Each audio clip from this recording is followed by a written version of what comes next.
Shalom saudara-saudara yang terkasih di dalam nama Tuhan Yesus. Pada bulan April ini, kita memperingati hari kematian dan kebangkitan Tuhan kita Yesus Kristus. Malam hari ini, saya ingin mengajak kita semua untuk merenungkan salah satu tindakan yang Tuhan Yesus lakukan untuk menggenapi rencana Allah. Ada satu hal yang menarik di dalam surat Rasul Paulus kepada jemaatnya di Filipi, di mana Rasul Paulus memberi nasihat kepada jemaat di Filipi agar di dalam kehidupan bersama mereka mengikuti keteladanan yang Yesus lakukan mulai dari sebelum Yesus lahir ke dunia ini sampai mati di kayu salib. Mari kita sama-sama membaca ayat Alkitab yang terdapat di Filipi 2 ayat 5 sampai 8. Filipi 2 ayat 5-8, demikianlah firman Tuhan, hendaklah kamu dalam hidupmu bersama, menaruh pikiran dan perasaan yang terdapat juga dalam Kristus Yesus, yang walaupun dalam rupa Allah tidak menganggap kesetaraan dengan Allah itu sebagai milik yang harus dipertahankan, melainkan telah mengosongkan dirinya sendiri dan mengambil rupa seorang hamba dan menjadi sama dengan manusia. Dan dalam keadaan sebagai manusia, ia telah merendahkan dirinya dan taat sampai mati, bahkan sampai mati di kayu salib. Dari ayat yang baru saja kita baca bersama-sama, ada kata yang menarik di dalam ayat-ayat tersebut, yaitu mengosongkan. Malam hari ini kita akan sama-sama merenungkan apa makna dari mengosongkan diri yang terdapat di ayat Filipi 2 ini. Nah, kata mengosongkan dalam bahasa Indonesia merupakan sebuah kata kerja yang mempunyai arti. Yang pertama, membuat supaya atau menjadi kosong. Menjadikan kosong dengan membuang atau menghilangkan isinya, seperti mengosongkan gelas dengan cara mengeluarkan isi, mengeluarkan cairan yang terdapat di dalam gelas tersebut. Nah, arti kata mengosongkan yang kedua adalah meninggalkan, seperti meninggalkan rumah karena harus pindah ke luar kota, atau meninggalkan suatu daerah, atau meninggalkan suatu kota. Nah, dalam ayat ke-7 dikatakan Yesus mengosongkan dirinya. Berarti ada sesuatu yang Yesus miliki yang ia hilangkan atau ia lepaskan dari dirinya sendiri untuk lahir ke bumi ini dan mengambil rupa seorang hamba dan menjadi sama dengan manusia. Di dalam pengosongan diri ini, Yesus mengambil keputusan atau suatu tindakan untuk melepaskan diri dari hal-hal yang ia miliki di surga. Hal-hal apa yang dia miliki di surga?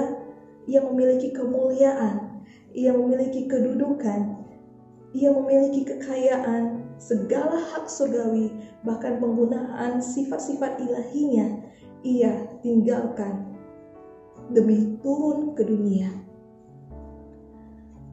Ketika Yesus mengambil keputusan untuk mengosongkan dirinya, maka ia juga tahu ada konsekuensi yang harus ia terima, di mana Yesus juga menerima penderitaan selama hidup di dunia ini. Ia mendapat kesalahpahaman, perlakuan yang buruk, dicaci maki, dibenci orang, bahkan sampai kematian yang terkutuk di kayu salib. Yesus menerima segala konsekuensi tersebut dari pengosongan dirinya agar rencana Allah tergenapi, yaitu misi penyelamatan umat manusia. Dan hasilnya kita bisa lihat dan kita bisa baca di ayat ke-9 sampai 11 bagaimana Allah meninggikan Yesus atas tindakan yang telah ia lakukan. Lalu, bagaimana penerapan pengosongan diri ini dalam kehidupan kita sehari-hari? Dan pengosongan seperti apa yang harus kita lakukan? Karena jika berbicara tentang mengosongkan diri, berarti ada sesuatu yang sudah ada di dalam diri kita yang kita lepaskan atau kita hilangkan dalam kehidupan kita. Dalam pengosongan diri ini, di ayat yang kelima, Rasul Paulus menekankan ada dua bagian di dalam diri kita yang harus kita perhatikan. Yang pertama adalah pikiran. Pikiran berbicara tentang bagaimana cara pandang kita atau mindset kita terhadap segala sesuatu. Seringkali cara berpikir seseorang dipengaruhi oleh informasi yang diterima di sekelilingnya, baik itu melalui buku yang dia baca, perkataan seseorang yang dia dengar, atau suatu kejadian yang dilihat oleh mata. Nah, apa yang kita pikirkan itu akan tercermin dari tindakan atau perilaku kita. Sebagai contoh, seseorang yang hanya memikirkan untuk kesenangan dirinya sendiri, maka orang tersebut akan bertindak atau berperilaku untuk kesenangan dirinya sendiri saja tanpa memikirkan orang lain, tanpa memperhatikan kepentingan orang lain. Nah, orang yang seperti ini mempunyai prinsip yang penting gue happy.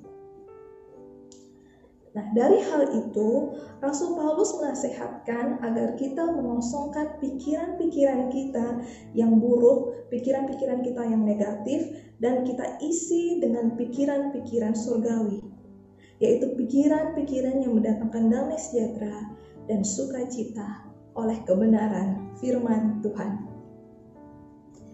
Lalu, bagian yang kedua yang Paulus tekankan dalam Filipi 2 ini adalah perasaan. Perasaan berkaitan dengan respon hati kita terhadap sesuatu, seperti rasa sedih, rasa takut, bimbang, kecewa, rasa senang, dan lain sebagainya. Nah, perasaan yang dialami seseorang juga akan mempengaruhi sikap dan tindakan seseorang. Sebagai contoh, apabila seseorang memiliki rasa angkuh. Rasa angkuh ini adalah rasa sombong yang suka memandang rendah orang lain. Nah, maka seringkali ucapan yang keluar dari mulutnya ini atau tindakan yang ia lakukan itu suka merendahkan atau meremehkan orang lain. Semasa Yesus hidup, dia memiliki perasaan yang berbelas kasihan terhadap jiwa-jiwa. Hal ini menandakan bahwa Yesus tidak mementingkan dirinya sendiri, tetapi Yesus mementingkan kepentingan orang lain. Yesus juga memiliki perasaan yang sama dengan manusia. Yesus pernah merasa sedih ketika mendengar dan melihat Maria menangis atas kematian Lazarus. Yesus juga pernah merasa takut ketika berada di Taman Getsemani sebelum ia ditangkap. Namun perasaan yang Yesus rasakan, ia serahkan itu kepada Bapa di surga. Yesus tetap taat kepada kehendak Bapa, walaupun hal-hal yang gak enak ia harus alami. Oleh karena itu, mengosongkan diri merupakan suatu sikap di mana kita menyangkali diri kita dengan cara melepaskan diri kita dari pikiran dan perasaan yang bersifat egosentris atau mementingkan diri sendiri dan beralih atau diarahkan kepada kepentingan Kristus dan kerajaannya. Jadi, apapun yang kita pikirkan dan kita lakukan, biarlah itu semua sejalan dan seirama dengan kehendak Allah. Mari kita bersatu di dalam doa. Bapa kami dalam surga, kami mengucap syukur buat penyertaan dan perlindungan Allah yang luar biasa dalam kehidupan kami. Pada malam hari ini Tuhan, kami boleh sama-sama merenungkan bagaimana Engkau Allah yang telah memberikan teladan bagi kehidupan kami. Engkau Allah yang telah memberi contoh bagi kami, berikan modal dalam hidup dalam kehidupan kami. Engkau Allah yang mengosongkan diri-Mu sendiri Tuhan, hanya untuk menebus dosa-dosa kami Tuhan. Biarlah contoh yang telah kami teladan, yang telah kami lihat daripada-Mu, yang telah kami dengar daripada-Mu Tuhan, itu boleh kami ikuti Tuhan. Mampukan kami dalam menjalani kehidupan ini Tuhan. Biarlah kami juga boleh mengosongkan diri kami, boleh mengosongkan pikiran kami pikiran-pikiran yang salah, pikiran-pikiran yang negatif, yang membuat rencana Allah seringkali gagal dalam kehidupan kami Tuhan. Dan kami mau Tuhan mengarahkan pikiran kami hanya kepada Engkau saja, memikirkan hal-hal surgawi Tuhan. Bagaimana Engkau disenangkan dalam kehidupan kami. Ubah setiap kami Tuhan. Baharui hati dan pikiran kami, agar apa yang kami lakukan dalam kehidupan kami sehari-hari itu boleh berkenan dan menyenangkan Engkau Tuhan.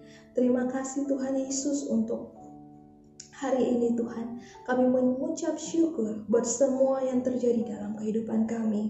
Di dalam nama Tuhan Yesus kami bersyukur dan berdoa. Haleluya. Amin. Tuhan Yesus memberkati.